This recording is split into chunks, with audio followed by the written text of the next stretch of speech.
Hey, what's up guys? Welcome back to the Hands On channel. We're out here in the shop today and I thought it was about time I show you guys. Plenty of people have asked me about this. Out of all the different videos, especially car repair videos, they often see these ramps, these giant ramps. And one guy asked me if I made them myself. I was like, no, I didn't make them myself. I bought this thing. And the product here is called Kwick Lift. It's Kwicklift. And they actually have a YouTube channel where they talk about their products and stuff like that. And you can also go to their website. They're a made in the USA company, or at least when I bought these, they were still all made in the USA. They're very heavy duty, a little bit heavy to deal with. You have to kind of use, what I do is I use a two-wheeler to kind of move them around one end at a time until you line everything up. And what links them together is this kind of a curved metal bar back here in the back, or a big pipe. And that's your jack point for where you slide a low profile floor jack underneath the back end. So what you do is you pull in your car, whatever car or truck or whatever you're working on, as long as it's under 5,000 pounds, you pull it in, you set your emergency brake, put it in drive, whatever, or I'm sorry, put it in park, or put it in, first gear if you're in a 5-speed or something like that. Then that way the car won't roll back on you. That's the idea. Then you get out and you lift the thing up. This thing here twists up, and you slide your floor jack underneath it and then raise the whole thing up. So when we show you, you'll see once you raise it up, you can flip these little stands in the back down, the back legs, and then let the jack down, and then the car is totally supported on a level surface. And as long as you're on a concrete floor, you wouldn't want to try to use these on a soft surface or even a gravel driveway, probably, because it could twist them or damage them, or they could sink and hurt you or whatever. So you'd want to do this on a concrete floor only.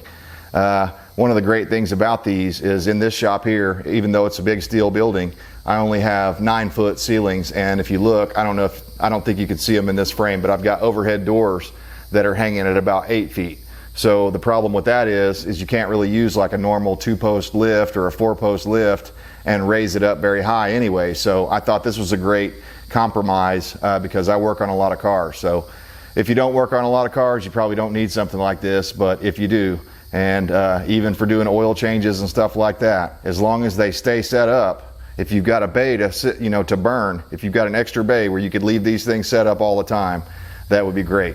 The one downside to them is I don't have an extra bay. I don't have the space. So the way I store them is I slide them over against the wall as close as I can to the wall, and I push the two ramps together like this. So this ramp here will slide up against that one and go all the way against the wall. And then I can park my generators and my pressure washer and other things like that up on top of them.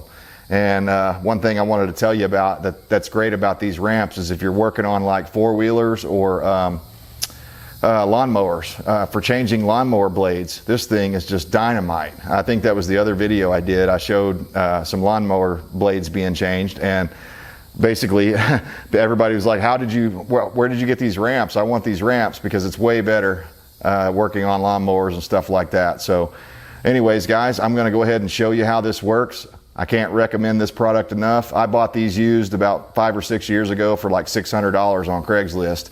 I doubt you're going to find that good of a deal on them, but if you could find a pair of them used for $1,000, that'd be a great deal, especially if you have a traditional 8-foot ceiling garage.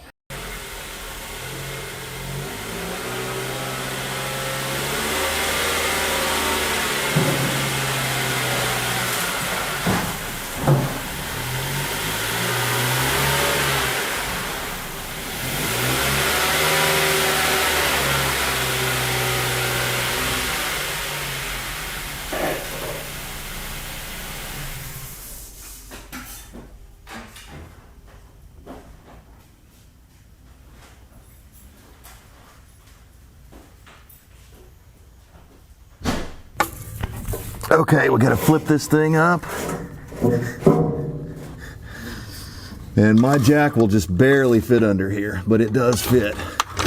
You just have to kind of push it past that first part there. You want to be in the middle of this. That looks like the middle from my angle I'm at here, so I'm going to go ahead and give it a couple of pumps. Come back here and look at it. Get my jack adjusted to the middle. And now we're going to start lifting.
And that's pretty much it, guys. You saw those rear legs. What you want to do is release those safeties so that as you're raising it up, you'll know when you're high enough. My jack just barely goes high enough, and it's just barely low enough. So it's within the limits of my jack, but just barely. So anyways, guys, love this system.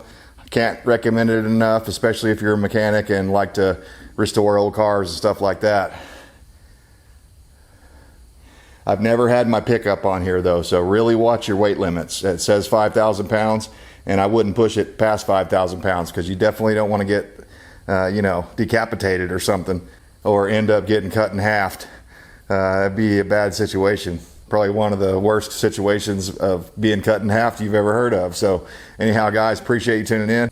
The Kwick lift car lift system is dynamite in my shop, so I can't recommend it enough. And in this picture here, you can actually see my overhead door that I was talking about down there. That's the bottom edge of it. So anyhow, guys, appreciate it. We'll talk to you next time.